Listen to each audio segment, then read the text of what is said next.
सिर मुकुट कुंडल तिलक चारु उदार अंग विभूषणम् नवकंचलोचन पंचमुख कर पंचपदकं दारुणम्।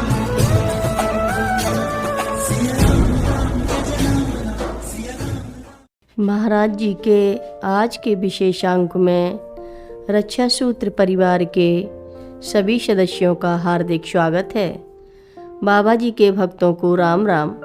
महाराज जी, माँ जीवंती माता जी और कुछ अन्य भक्त लगभग प्रत्येक वर्ष जाड़ों के महीनों में इलाहाबाद जाया करते थे। महाराज जी के पहुँचते ही वहाँ भी भक्तों का आगमन शुरू हो जाता। हर जगह की तरह महाराज जी का खुला दरबार होता और प्रसाद की बहार होती।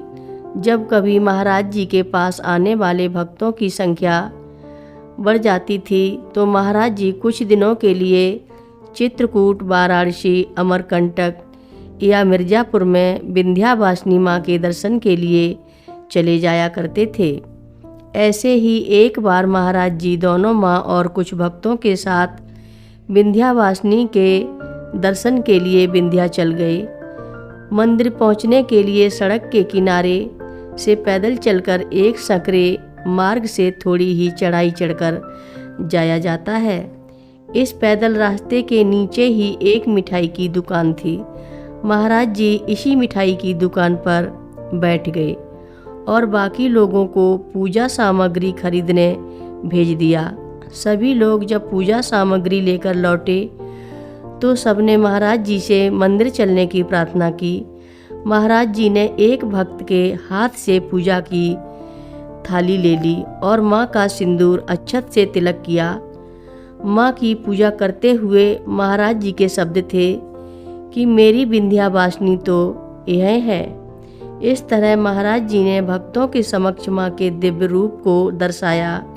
महाराज जी वहीं रहे और सबको मंदिर दर्शन के लिए भेज दिया।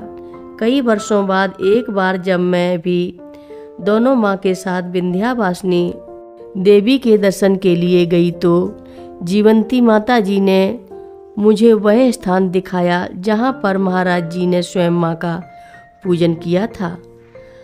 अपने जीवन में अंतिम वर्षों में माँ दिव्य पारलौकिक अवस्था में प्रविष्ट हो गई थी। उनके मुखमंडल पर सदैव एक अलौकिक आभा विद्यमान रहती थी। 89 वर्ष की आयु में भी माँ पूर्ण रूप से स्वस्थ थीं, परंतु लंबी यात्रा अब कष्टप्रदाय होने लगी थी। फिर भी माँ समय समय पर कैंची ऋषिकेश तीर्थम में भक्तों को दर्शन देती रहीं।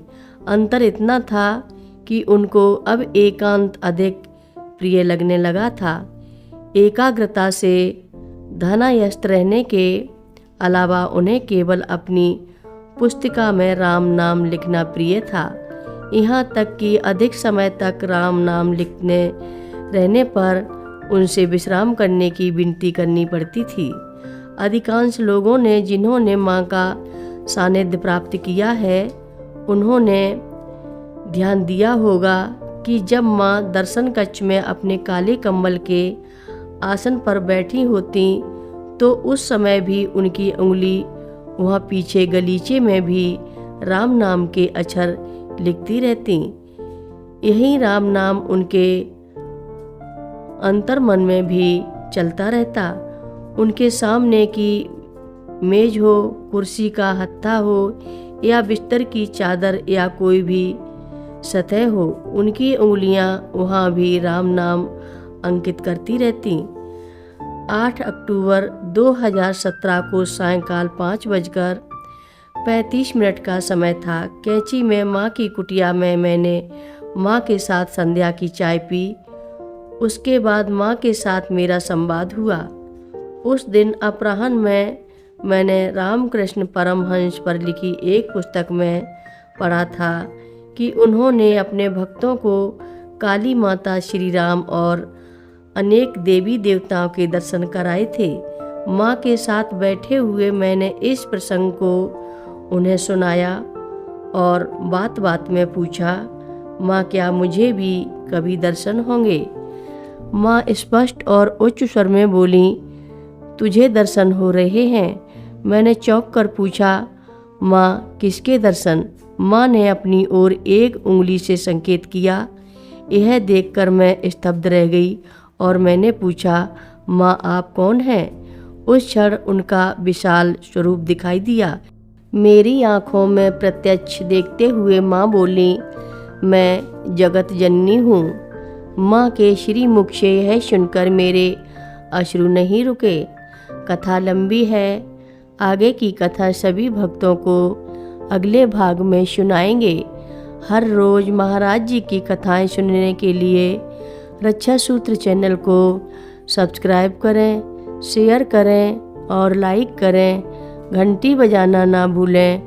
कमेंट बॉक्स में लिख भेजें, जय नीव करोरी बाबा जी महाराज। सभी भक्त मिलकर बोलो, नीव करोरी बाबा जी महाराज की जय जय बोलो। सिद्धि माता की जय जय बोलो।